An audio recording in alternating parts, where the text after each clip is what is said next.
Pythagoras theorem, Urdu वाले इसे कहेंगे मसला फिसागोरस।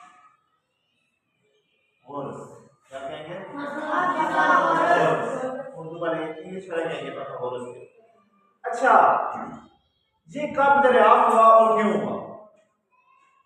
जब ये इसके नाम से जाहिर है, पाइथागोरस एक मैथमेटिशियन था, रियाजीदान। क्या था? रियाजीदान था और जर्मन ग्रीक था, ग्रीक मैथमेटिशियन। 2500 साल पहले, कितने साल पहले? 2500 साल पहले दरियाए नील, नाम सुना था? दरियाए नील की चौड़ाई मालूम करने के लिए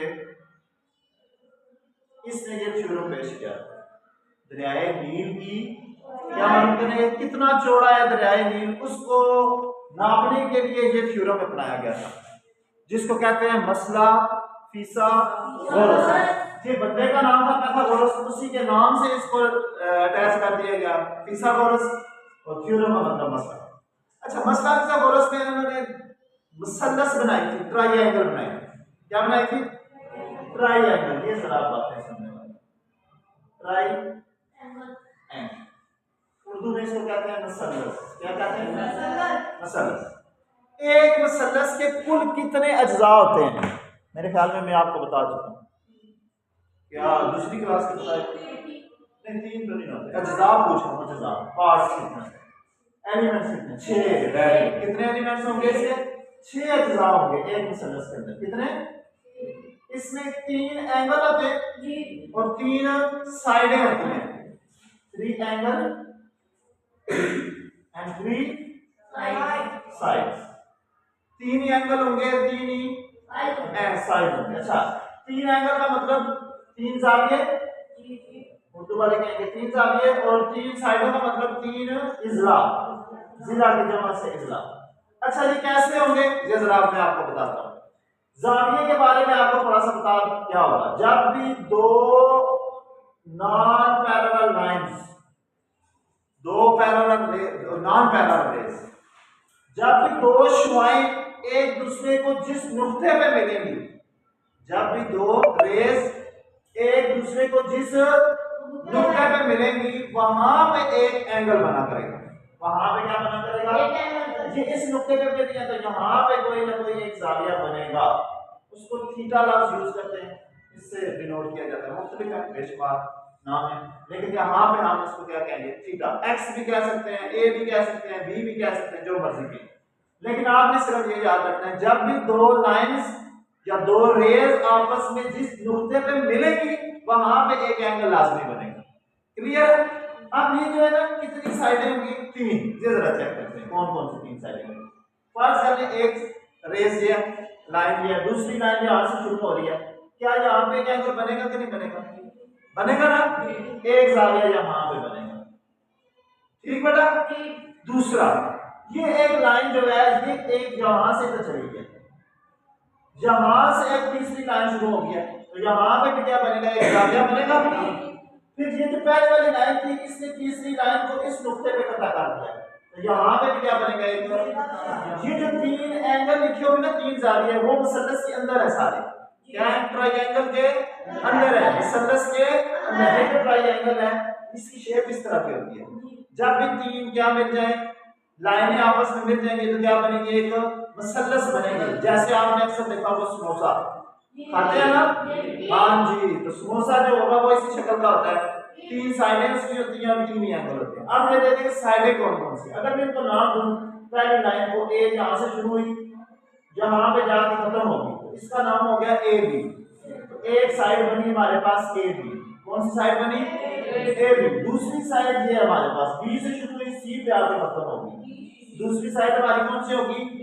बी सी। और तीसरी साइड यहां से शुरू हुई, यहां पे खत्म होगी, तीसरी साइड कौन सी होगी? ए सी या सी है, जो मर्जी नाम दे दे।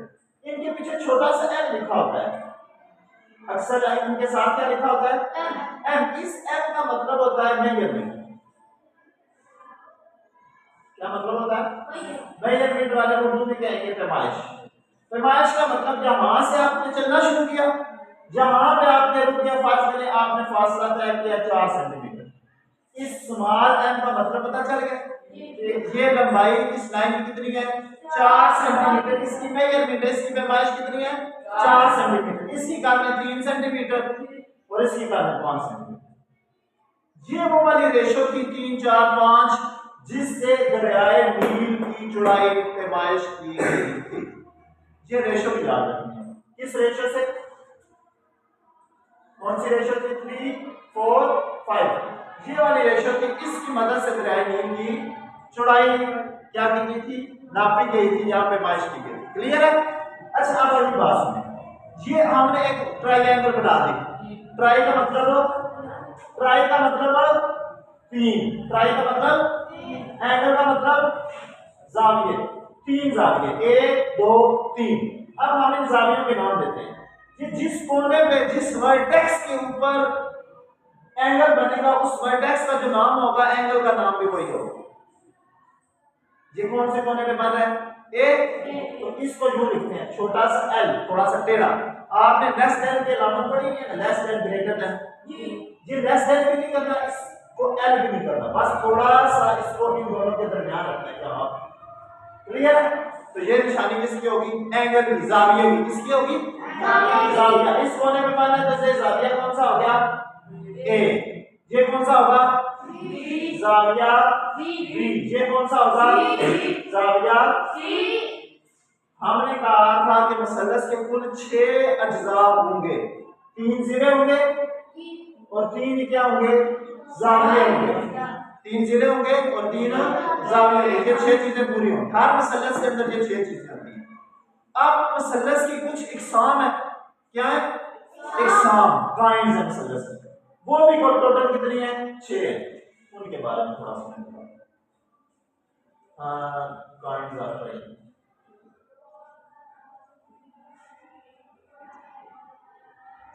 मसलस की इकसाम।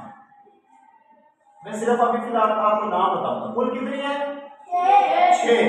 3 होंगी जाविये के लिहाज से और 3 ही होंगी उसकी जिलों के लिहाज से। ठीक है 3 जावियों के लिहाज से और 3 जाविये इजला के लिहाज से। कौन सी इजला के लिहाज से। अच्छा हमारा जो टॉपिक है आज वाला वो है इसके लिहाज से जाविये के लिहाज से। हमारा मेन मकसद यहाँ पे है। इसमें मैं लिखने लगा जावियों के लिहाज से। पहले मैं लिखने लगा हूँ मादा जाविया कौन सी दूसरी में लिखने लगा हूँ मनफरजा जाविया और तीसरी में लिखने लगा हूँ कायमा जाविया। ये हमारे काम वाली है। आज की जो हमारी एक्सरसाइज है वो किसके गिर्द घूमेगी कायमा जाविया। लिहाजा मैं सारा आज तारीफ इसको इसकी लिखवाऊंगा। बाकी मैंने सिर्फ आपको नाम बता दिए। ये नाम याद रखने आपने फिर इनके बारे में अगली एक्सरसाइज में आएगा तो इसके बारे में। अच्छा जीरो के लिहाज से एक होगी मसावी साबियन। क्या नाम है मसावी साबियन। दूसरी होती है मसावी इजला। क्या होती है मसावी इजला और तीसरी होती है मुख्तलिफ इजला मुख्तलिफ इजला। ठीक है जिनके साथ अच्छा थोड़ा थोड़ा मैं हिंट आपको देता जाता हूँ। सबसे पहले हम पढ़ते हैं कि मसावी इजला। मसावी का मतलब क्या होगा बराबर नहीं होता। इसका मतलब इसकी ये तीनों जिले जो होंगे वो क्या होंगे बराबर। अगर यहाँ पे 3 है तो यहाँ पे भी 3 यहाँ पे भी 3। बात समझ आ गया। उसकी शक्ल यूं होगी मैं थोड़ी सी बना देता हूँ। इनमें लाइनें पड़ी होंगी इक्वल का निशान पड़ा। इससे क्या पता चलेगा ये कौन सी मसलस है मसावी इजला मसलस है। कौन सी अच्छा अगर वो मुख्तलिफ इजला इससे नाम से जाहिर है कि इनमें तीनों इजला की लंबाइयां बराबर जैसे ये 3 है ये 4 है और ये बराबर नहीं है तो इसका मतलब ये क्या हो जाएगा मुख्तलिफ इजला। मुसावी सतह का मतलब है कोई से 2 इजला बराबर होंगे। कितने कोई से 2 बराबर होंगे तो वो कौन सी हो जाएगी मुसावी इजला। ऐसा है तीनों बराबर होंगे तो मुसावी इजला तो तीनों बराबर नहीं है सारे मुख्तलिफ। क्लियर है बेटा ये नाम से और तारीफों से क्लियर है। अच्छा अब यहाँ पे हादा जाविया मुसल्लस में होगी, पहले कायमा पढ़ते हैं ताकि आपको फर्क पता चले। कायमा का मतलब होता है 90, 90, अमूद, ये याद रखना। 90 का मतलब क्या होगा? अमूद। कायमा का मतलब क्या होगा? 90। एक लाइन जब दूसरी लाइन के ऊपर बिल्कुल सीधी आएगी ना, तो उसको कहते हैं, ये वाली लाइन बिल्कुल सीधी आ रही है इसके ऊपर, तो ये क्या होगी? अमूद होगी। ये क्या होगी? अमूद होगी। और इन दोनों के दरमियान जहां पे ये मिलेगी, जाविया कौन सा बनेगा? 90 का। बस ये याद रखना। इसकी शक्ल क्यों होगी? एक ये, दूसरी लाइन ये, दोनों जहां पे मिलेंगे तो क्या बनेगा? जाविया बनेगा ना। तो इस जाविये की एक मखसूस अलामत शक्ल है, ये वाली शक्ल डालिए। जब भी ये शक्ल पड़ेगी तो आपको पता होना चाहिए ये जाविया कितने दर्जे का है? 90। और तीसरा जिला ये, तो ये कौन सी हो जाएगी? कायमा जाविया मुसल्लस। इसको इंग्लिश में कहेंगे राइट। राइट का मतलब 90, राइट एंगल का मतलब जाविया, राइट एंगल। और मुसल्लस को इंग्लिश में क्या कहते हैं? ट्रायंगल। इसका नाम है इंग्लिश में राइट एंगल ट्रायंगल। ये बात किसी को ना समझ आएगी, इसका नाम किसी को ना समझ आया।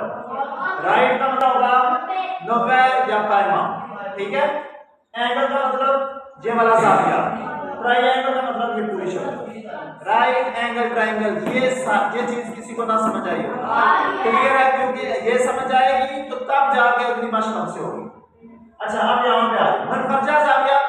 मनफरजा जाविया मुसल्लस ऐसी मुसल्लस होती है जिसमें किसी एक जाविये की मिकदार, मुसल्लस में तो कितने जाविये हैं?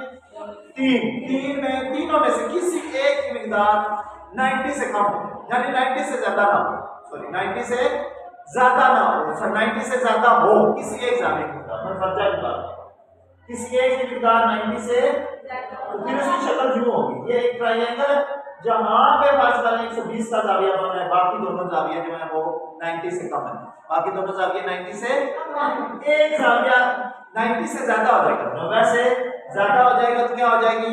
मनफरजा जाविया। और अगर वो तीनों जाविया 90 से कम होते हैं, तीनों जाविया 90 से, तो फिर वो कौन सी होगी? आधा जाविया। उसकी शक्ल क्यों होगी जो मैंने पहले ये बना दी? फिर इस पास वाले ये 60 का, ये भी 60 का, ये भी 60 का। तो एक और बात याद रखनी है, sum of angle of triangle. Urdu वाले कहेंगे मुसल्लस के जावियों का मजमूआ कितना होता है जी? 180। ये याद रखना है, ये ऑब्जेक्टिव में बात है। मुसल्लस के कुल कितने जाविये हैं? 180। हाँ, जाविये कितने हैं? तीन। तीनों को जमा करो तो जवाब कितना आता है? 180। Sum of angle of triangle equal to 180, यानी मुसल्लस के जावियों का मजमूआ कितना होता है? 180। तो हादा जावियों में से कोई ऐसा जाविया नहीं होगा जो 90 से बड़ा होगा, होंगे सारे 90 से कम, लेकिन जमा करोगे तो जवाब कितना आएगा? 180। मनफरजा में क्या होगा? कोई एक जाविया 90 से बड़ा हो जाएगा, कोई एक जाविया 90 से बड़ा हो जाएगा, लेकिन जब तीनों को जमा करोगे तो जवाब क्या आएगा? 180। कायमा जाविया या राइट एंगल में एक 90 का होगा एग्जैक्ट, बाकी दोनों को भी इस 90 में जमा करोगे तो जवाब क्या आएगा? 180। अब आते हैं इस मुसल्लस की बाकी चीजों के बारे में जो पता होंगी तुम्हारी आज की एक्सरसाइज में। फर्ज करने की इसके बारे में 4-5 बातें वो आपने याद रखनी है। सबसे पहले मैं आपको ट्रायंगल के बारे में बता दूं। ये हमारी है क्या? ट्रायंगल। अब इसमें ये लाइन ऊपर परपेंडिकुलर आ रही है, अमूदन आ रही है, तो यहाँ पे निशान जो पड़ जाएगा, ये कौन सा निशान है? 90 का। Very good. ये जाविया कितने का है? जब ये जाविया 90 का हो गया तो इसका नाम क्या बन गया? Very good. उर्दू वाले क्या कहेंगे? कायमा जाविया मुसल्लस। कायमा जाविया। अच्छा, मुसल्लस में हमने पढ़ा है कि 3 इसके इजला होते हैं। कितने होते हैं? 3। अब इसके बारे में, इसके कितने? 3 इजला। इजला यहाँ से शुरू हो रहा है, एक साइड यहाँ से शुरू हो रही है, यहाँ पे खत्म हो रही है, इसका नाम है ए बी साइड। कौन सी साइड? फिर बी से शुरू हो रही है, यहाँ पे खत्म हो रही है, इसका नाम है बी सी साइड। और फिर ये यहाँ से शुरू हो रही है, यहाँ पे ए सी। तीनों साइडें पता चल गई। अब इन 3 साइडों के स्पेसिफिक नाम है, वो नाम याद रखने हैं, फिर जाके हम यहाँ पे पहुंचेंगे, मसला फिर सब हो। अच्छा, अब वो नाम कैसे याद रखेंगे? 90 के सामने वाली जो साइड है ना, ये वाला जिला, इसका नाम हमेशा याद रखना है। इसको उर्दू वाले कहेंगे बत्तर। क्या कहेंगे? तो इंग्लिश वाले कहेंगे हाइपोटेन्यूस। क्या कहेंगे? हाइपोटेन्यूस कहेंगे इंग्लिश वाले। और उर्दू वाले क्या कहेंगे? अच्छा, अगर मैं आपसे कहूं कि कायमा जाविया के सामने जो जिला होता है, कायमा जाविया के सामने जो साइड होती है या जो लाइन होती है, उसका नाम क्या होता है? Very good. उसका नाम क्या होता है? वतन। अच्छा, आप जरा अगली बात, ये जो बिल्कुल सीधी लाइन आ रही है, ये वाली ऊपर से बिल्कुल सीधी लाइन, ऊपर से लाइन बिल्कुल एक सीधी आ रही है ना, तो इस लाइन का नाम होगा परपेंडिकुलर। परपेंडिकुलर भी कहते हैं, एल्टीट्यूड भी कहते हैं। ये दोनों नाम याद रखते हैं, एल्टीट्यूड। और उर्दू वाले याद रखेंगे अमूदी लाइन क्या होगी। क्लियर है? इन दोनों लाइनों के नाम पता चल गए, इन दोनों साइडों के नाम पता चल गए। इसको क्या कहते हैं? वतन या हाइपोटेन्यूस। इसको कहते हैं एल्टीट्यूड, परपेंडिकुलर, अमूद। एल्टीट्यूड, परपेंडिकुलर और अमूद। आखिरी हमारे पास लाइन बची है ये वाली। ये जो नीचे लाइन बच जाएगी ना, इसको कहेंगे हम बेस। क्या कहेंगे? और उर्दू वाले कहेंगे कायदा। क्या कहेंगे? कायदा। क्लियर है? समझ आ गया? अच्छा, ये बेस और परपेंडिकुलर ये चेंज होते रहते, कभी ये यहाँ पे होता है, कभी यहाँ पे होता है। ये डिपेंड करता है किस पे, एंगल कौन सा आप ले रहे हैं। अगर एंगल ए ले रहे हैं, अगर जाविया आप कौन सा ले रहे हैं? ए, तो ए के सामने हमेशा परपेंडिकुलर होगा। ए के सामने क्या होगा? परपेंडिकुलर। और ए जिसके साथ मिला हुआ है एडजेसेंट साइड, उसको कहेंगे बेस। क्लियर है? कोई कंफ्यूजन? अभी दो चार बातें मैं आपसे प्रैक्टिस के तौर पे बता रहा हूँ। इसकी शक्ल में थोड़ी सी टेढ़ी दिखा देता हूँ, परेशान नहीं होना शक्ल टेढ़ी देगी। फर्ज कर लें ये एक लाइन है, दूसरी ये लाइन है और तीसरी ये लाइन। क्लियर? यही चीज है, इसको मैंने उल्टा कर दिया। यहां पे क्या बनेगा? अब आपने और मैं जाविया फर्ज कर लो, यहां पे ले लेता हूँ थीटा। दो बातें आपने मुझे बतानी है। कौन बताएगा वक्र किधर है? इस साइड मैं नाम लिखता हूं, के सामने जो होगा वो वक्र होगा, उसको हाइपोटेन्यूस एच बाई पी में शार्ट करते हैं। ठीक है? हाइपोटेन्यूस करते हैं। अब मुझे ये बता दें इसमें से परपेंडिकुलर लाइन कौन सी? ये वाली लाइन परपेंडिकुलर है या ये वाली? ये जो सीधी लेटी है या जो नीचे आ रही है? जो नीचे आ रही है। Very good. कैसे पता चला? इस एंगल के सामने जो होती है ये परपेंडिकुलर होता है, इसको अमूद कहते हैं। परपेंडिकुलर को मैं शॉर्ट लिखता हूं पी आर, उर्दू में हूं।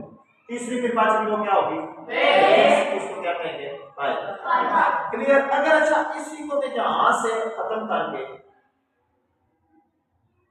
यहां पे एंगल ले आऊं, अब एक ही जगह चेंज हो जाएगी। Very good. अब इसका मतलब ये बेस बन गया, ये क्या बन गया? ये परपेंडिकुलर बन गया। क्लियर है? कोई कंफ्यूजन? इनकी जगह तब्दील होने से परेशान तो नहीं होगे ना? ये तब्दील नहीं होगा, शक्ल जिस तरह की मर्जी होगी, ये तब्दील नहीं हो सकता। ये दोनों तब्दील होंगे और ये तब्दील इस थीटा की वजह से होगी। अगर ये यहाँ पे है तो परपेंडिकुलर यहाँ पे, अगर ये यहाँ पे है तो परपेंडिकुलर यहाँ पे। क्लियर? कोई मसला परेशानी, कोई बात पूछनी हो? अब हम आते हैं असल चीज की तरफ, मसला फीसा इसके बारे में सुनेंगे। ये आपने जुबानी याद रखना है। ये होता है जी हाइपोटेन्यूस का स्केल, हाइपोटेन्यूस का मुरब्बा लेना है। स्केल का मतलब मुरब्बा। 3 का स्केल क्या होता है? 3 × 3 9 आता है, तो ये वही काम करना है। हाइपोटेन्यूस का स्केल इक्वल होता है, बराबर होता है। बाकी दो साइडें बच गई हैं, परपेंडिकुलर और बेस, उन दोनों का स्केल लेके सम कर। परपेंडिकुलर को मैंने शॉर्ट लिखा पी आर, बेस को मैंने बी एस पूरा लिख दिया है परपेंडिकुलर। उर्दू वाले कहेंगे वक्र का मुरब्बा बराबर होगा अमूद का मुरब्बा जमा कायदा का मुरब्बा। ये आपने याद रखना। क्लियर है? अच्छा, इस फार्मूले में टोटल कितनी चीजें हैं? 3। 1 2 3। क्वेश्चन कैसे होंगे? क्वेश्चन होंगे 3 साइडों में से, 3 साइडें दी हुई, एक साइड की दूसरी साइड की, यानी 3 जिले दिए हुए।